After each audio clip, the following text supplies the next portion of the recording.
poder de decisión, con lo cual no tiene una conducta propia, sino que su accionar es una extensión de la conducta del superior jerárquico. ¿Se entiende, Susana? Perfecto, ahora sí, me había quedado la duda, gracias. De nada. ¿Alguien más quiere preguntar algo? ¿Tenés más gente en sala de espera, Emi?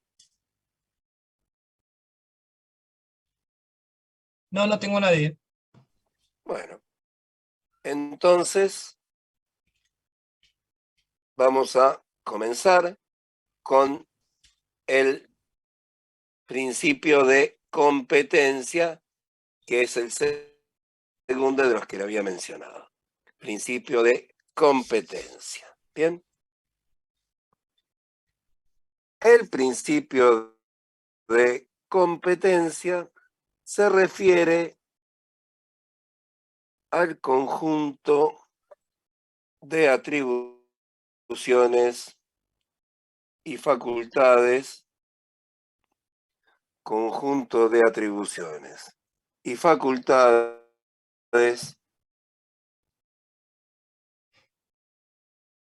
que posee un funcionario público dentro de un territorio referido a un tema determinado, de acuerdo al lugar que ocupa en la escala jerárquica, y durante el tiempo en que se extienda su mandato. Repito, conjunto de atribuciones y facultades con que cuenta un funcionario público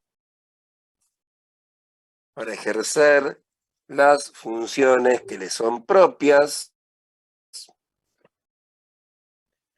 dentro de un territorio determinado, respecto de un tema o materia determinada, de acuerdo al lugar que ocupa en la escala jerárquica, y durante el lapso en que se extienda su mandato. Los autores sostienen que la competencia es a los funcionarios públicos similar a lo que es la capacidad de las personas físicas. Repito,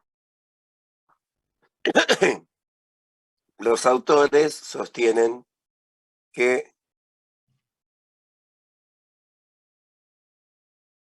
la competencia es a los funcionarios públicos similar a lo que es la capacidad de las personas físicas.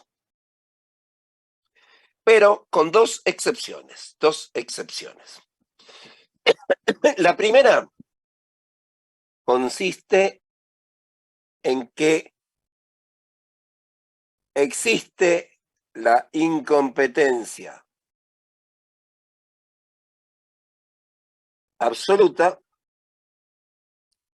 pero no existe la incapacidad de derecho absoluta. Existe la incompetencia absoluta, no existe la incapacidad de derecho absoluta. ¿Bien? ¿Qué quiere decir esto? Que, sí, ahora lo explico. Que quien no es funcionario público tiene una incompetencia absoluta. O sea, al no ser funcionario público no tenemos competencia para nada. En cambio, como seres humanos, nunca se nos puede privar de todos nuestros derechos. Se nos puede llegar a privar puntualmente de algún derecho, de acuerdo a alguna circunstancia verificada judicialmente y por orden de un juez. Por ejemplo, se nos puede privar de la licencia de conducir si fuimos responsables de algún accidente de tránsito. Se nos puede privar de la libertad si cometimos un delito que trae aparejada la pena de prisión y así sucesivamente, pero no se nos puede privar de todos nuestros derechos. ¿Se entiende? En cambio, en cuanto a la competencia, los demás, los que no somos funcionarios públicos, somos incompetentes de manera absoluta. Y esto se relaciona con la otra excepción a esa identidad que se sostiene entre competencia y capacidad, porque justamente existe como norma, o sea, la norma general es la capacidad. Somos capaces hasta que nos quitan alguna capacidad. En cambio, respecto de la competencia, la norma general es la incompetencia. Somos incompetentes hasta que se nos pone en posesión de un cargo de funcionarios públicos. Entonces voy a rebobinar para que se entienda bien esta idea. Después igualmente ustedes preguntan. Los autores sostienen que competencia y capacidad son similares. Y es verdad, funcionan de manera similar. Pero, hay dos excepciones a esta similitud. Una de ellas, y voy a empezar al revés, es que la norma es la capacidad y la excepción es la incapacidad. Soy capaz hasta que se me priva de alguna capacidad. En cambio, en cuanto a la competencia, la norma, la regla general, es la incompetencia y solamente paso a ser competente si por alguna norma específica se me atribuye un cargo público. Bien. Y el otro caso es que existe la incompetencia absoluta, los que no somos funcionarios públicos somos incompetentes de manera absoluta, en tanto que no existe la incapacidad absoluta de derecho. Bien, ¿se entendió? ¿Tienen alguna duda, pregunta, consulta? No, ahora sí se entendió. Era Susana. Bien, vamos ahora a ver los distintos tipos de competencia. Se los voy a poner ahí en el chat, así lo copian. El primero es competencia en razón del territorio. Luego tenemos competencia en razón de la materia. Luego tenemos competencia en razón del grado. Y luego tenemos competencia en razón del tiempo. Competencia en razón del territorio, competencia en razón de la materia, competencia en razón del grado y competencia en razón del tiempo. Para definir a cada uno de estos distintos tipos de competencia, la frase con que vamos a enunciar la definición comienza, siempre del mismo modo. Vamos a definir a la competencia en razón del territorio como aquel conjunto de atribuciones y facultades, conjunto de atribuciones y facultades que posee un funcionario público para ejercer su función dentro de un lugar o ámbito físico determinado. Es decir, dentro de ciertos límites. geográficos. Si el funcionario, al ejercer su cargo, se excede más allá del territorio que le corresponde, su resolución al respecto resultará nula de nulidad absoluta. Nula de nulidad absoluta. Por ejemplo, si el gobernador de la provincia de Buenos Aires dicta una norma, un decreto referido a la provincia de Santa Fe, se está excediendo de los márgenes limítrofes de su territorio. Por lo tanto, esa resolución resultará nula de nulidad absoluta. ¿Se entiende? Bien. Pasamos ahora a la competencia en razón de la materia. Y comenzamos del mismo modo. La competencia en razón de la materia se refiere al conjunto de atribuciones y facultades con que cuenta o que tiene un funcionario público para ejercer su cargo respecto de un tema determinado. Para ejemplificarlo claramente y que nos quede bien determinado, sería el caso de los ministros. El ministro de Salud se ocupa de todo lo referido a la salud y a la higiene.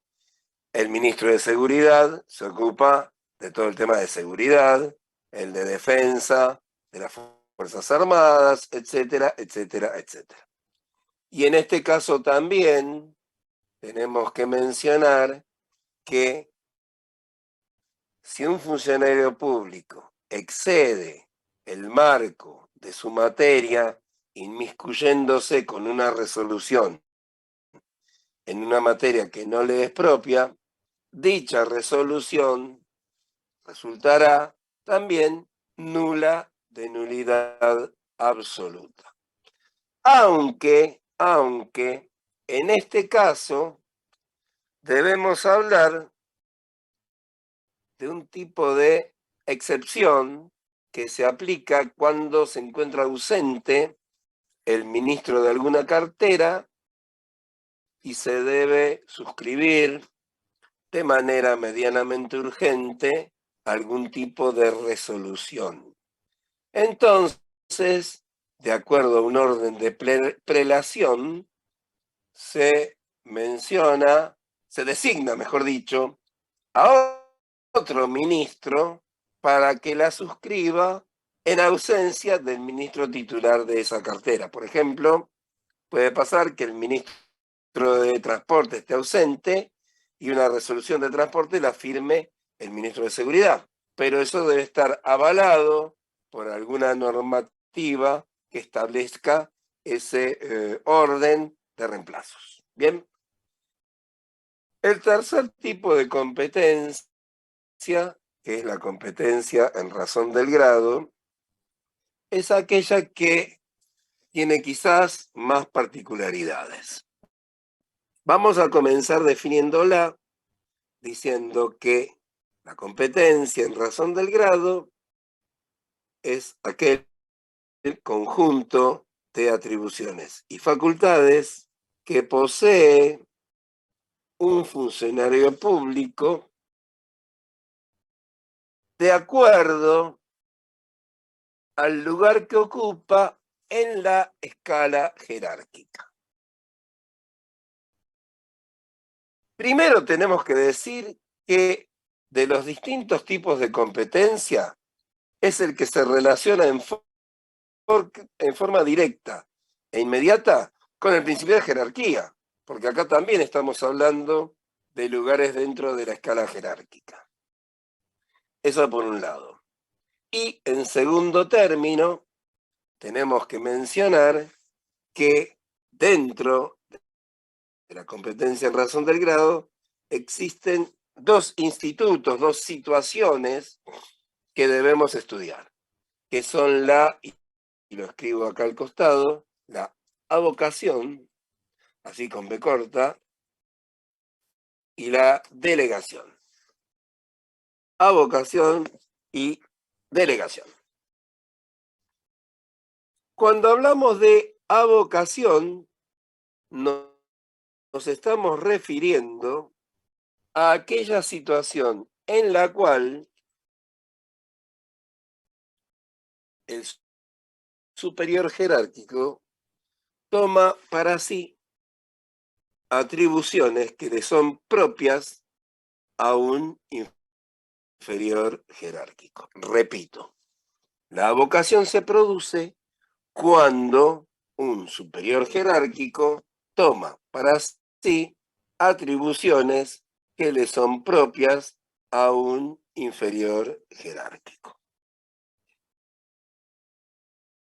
Para que proceda la avocación, no es necesario que se dicte una norma que la permita en el caso determinado, sino que la avocación procede siempre, salvo en dos situaciones específicas que se pueden llegar a producir.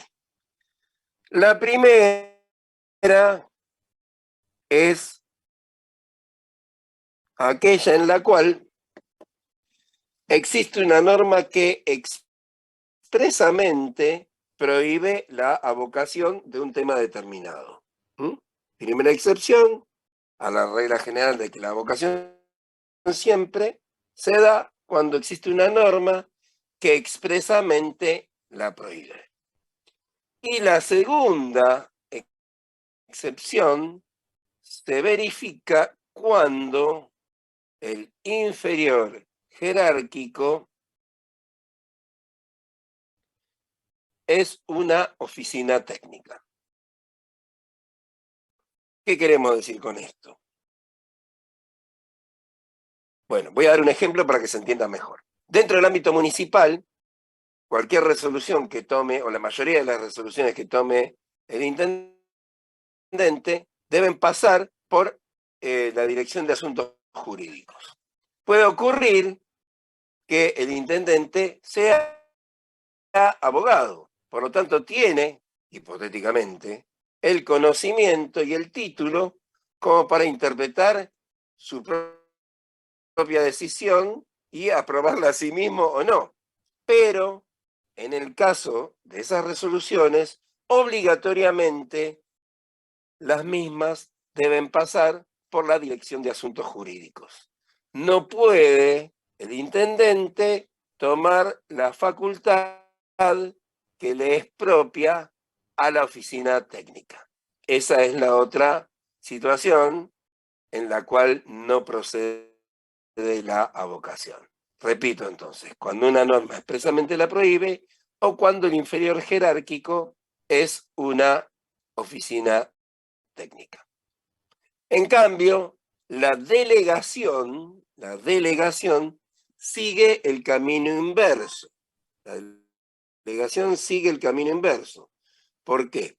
Porque la delegación se produce cuando el superior jerárquico transfiere a un inferior jerárquico atribuciones que le son propias.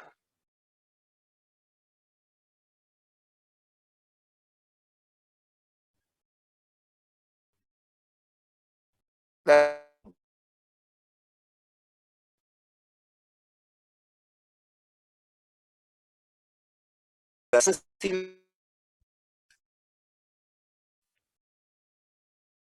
debe cesar. ¿Puede repetir, profe, que se cortó? Sí, me apareció que era inestable la conexión. Sí. Repito entonces, estábamos diciendo que, la delegación voy a empezar bien. La delegación, para que proceda, debe provenir de una norma que específicamente la autorice. O sea, debe dictarse Una ley que expresamente delegue funciones de un funcionario superior jerárquico a uno inferior jerárquico. Dicha delegación debe extenderse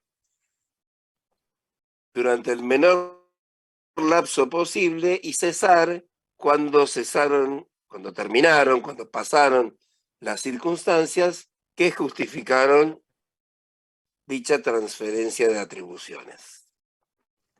Entonces la delegación no procede nunca, salvo que se dicte una norma que expresamente la disponga. Debe ser por un lapso determinado y no se debe extender más allá de lo que justifica las circunstancias. Cuando cesa la circunstancia que provocó la delegación, la misma debe darse por concluida. Pasamos entonces en la competencia en razón del grado. Existe lo que se denomina el saneamiento. Si un inferior jerárquico dicta una resolución que le corresponde a un superior jerárquico, esa resolución es nula. Pero esa nulidad es relativa, porque si el superior jerárquico ratifica esa resolución, la misma es válida. O sea, es nula, pero no es nula de nulidad absoluta. Puede sanearse. Eso lo van a ver mejor cuando vean todo el tema de nulidades dentro de lo que es el acto administrativo. ¿Bien? Y la cuarta, o el cuarto tipo de competencia, se refiere a la competencia en razón del tiempo. Repito, competencia en razón del tiempo. Este tipo de competencia se refiere al conjunto de atribuciones y facultades que posee un funcionario público para ejercer sus atribuciones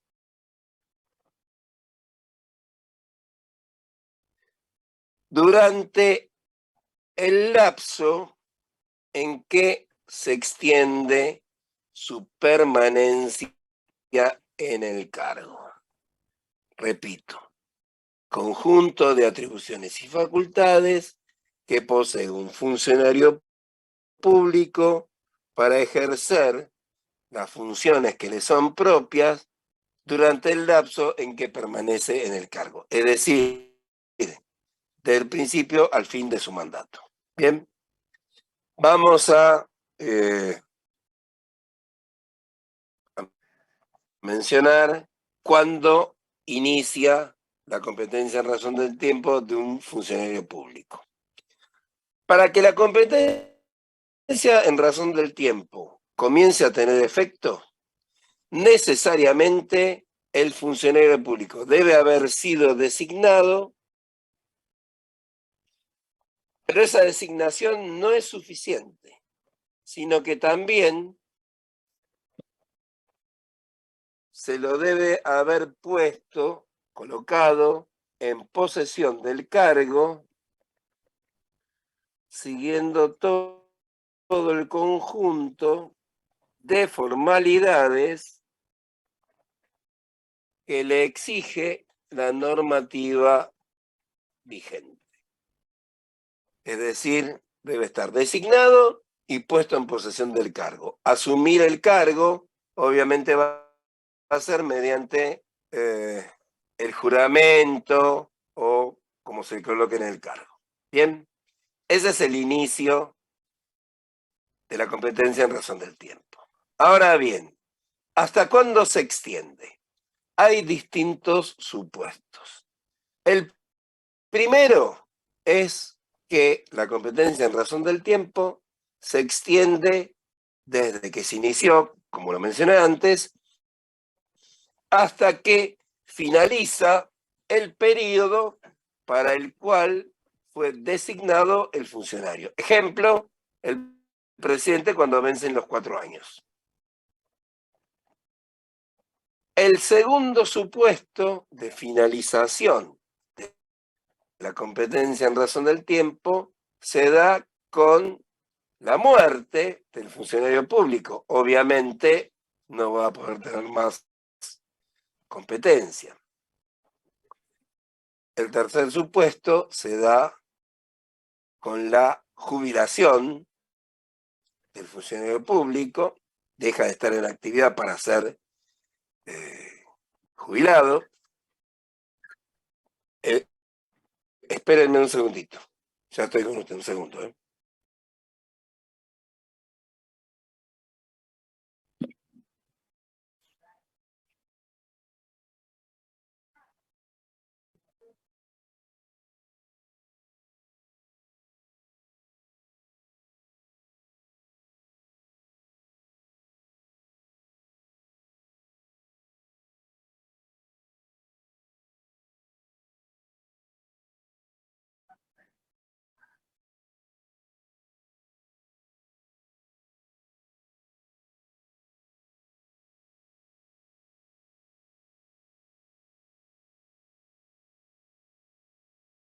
Bueno, ya está. Había sonado el teléfono de línea, pero no lo llegué a atender. Era privado, así que ahora me traje el aparato aquí al lado. Seguramente era una propaganda política, Sí, como suele encuestas suceder. y demás, sí. Así que, bueno. Habíamos dicho que otro supuesto de cese en la Jubilación fue la profe. en el cargo del funcionario público era la jubilación. ¿Qué pasa, Santiago? ¿Dijiste algo? No, nada, profe, que había hecho la jubilación. Sí, jubilación, gracias.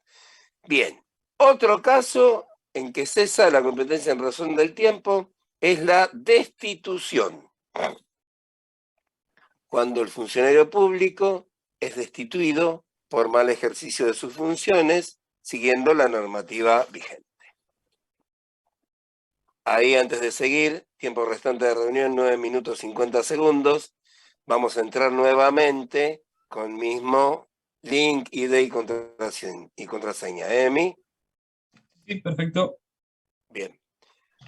Y por último, el otro caso mediante el cual cesa la competencia en razón del tiempo se da con la renuncia del funcionario público. Pero esa renuncia debe ser aceptada. Si no, no es válida. Mientras la renuncia no sea aceptada, el funcionario público debe permanecer en el cargo que estaba ocupando previamente a dicho acto de renuncia. Bien, si el funcionario público dicta una resolución antes de ser puesto en posesión de su mandato o después de cesar en el mismo, dicha resolución será nula, de nulidad absoluta y obviamente insanable. Carlitos, te pregunto antes de empezar el tema que sigue. Para tomar la asistencia necesitas algo, lo pudiste hacer, porque hay gente que no tiene el nombre completo. No, ya los tomé todos. ¿Tomaste todos? Sí, Perfecto. en el próximo Zoom te iba a anotar las fuentes. Se me fue la palabra fuentes. Profesor, Y a ahí mí no me tomo presente. ¿Estás en el Zoom? Sí. Carlitos. ¿Tu apellido? Gazanian. Sí, estás presente. Ah, Sí, ok, sí, gracias. tengo todo. O sea, vos tomaste los datos del nombre del Zoom. Sí, Bueno, los si apellidos. te falta alguno. No. Bueno, vamos a comenzar con lo que escribió Carlos ahí en el chat, que es lo referido a las fuentes del derecho administrativo. Fuentes del derecho administrativo, tengan a mano, alumnos Carlitos y Emiliano, la Constitución Nacional. Constitución Nacional. Bien. Para elaborar, para ordenar las fuentes del derecho administrativo, vamos a recurrir a la pirámide de Kelsen. pirámide de Kelsen.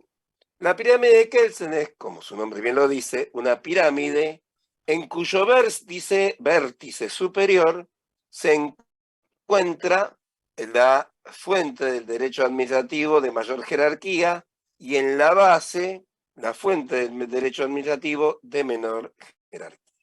Yo les voy a escribir acá cuál sería ese orden, pero voy a después hacer unas cuantas salvedades. Tenemos la Constitución Nacional, tratados internacionales, leyes nacionales, constituciones provinciales, leyes provinciales, decretos, ordenanzas municipales, jurisprudencia, doctrina, costumbre,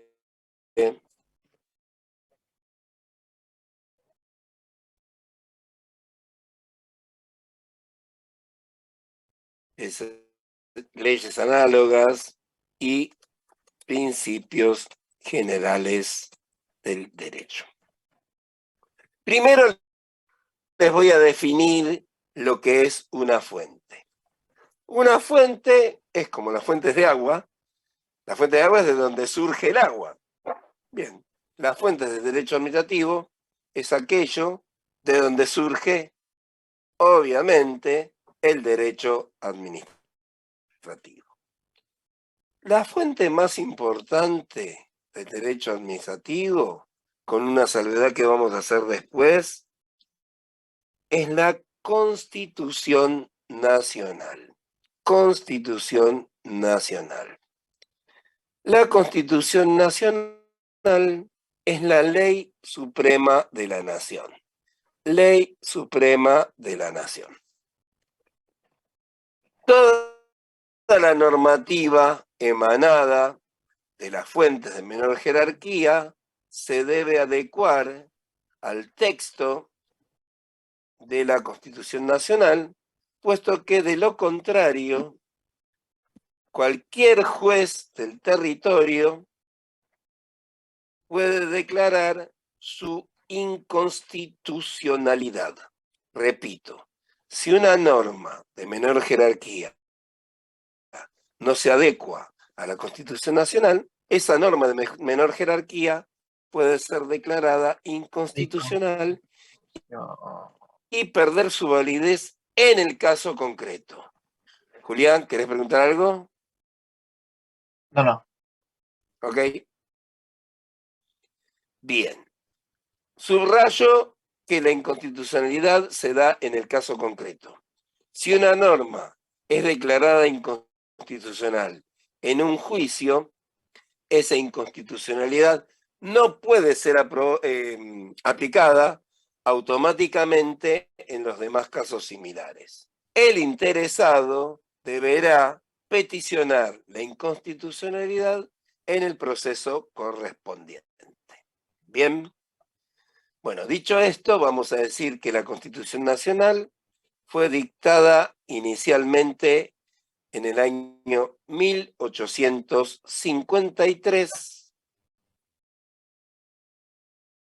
y vamos a mencionar otras particularidades ahora que vamos a ver las clasificaciones de las constituciones.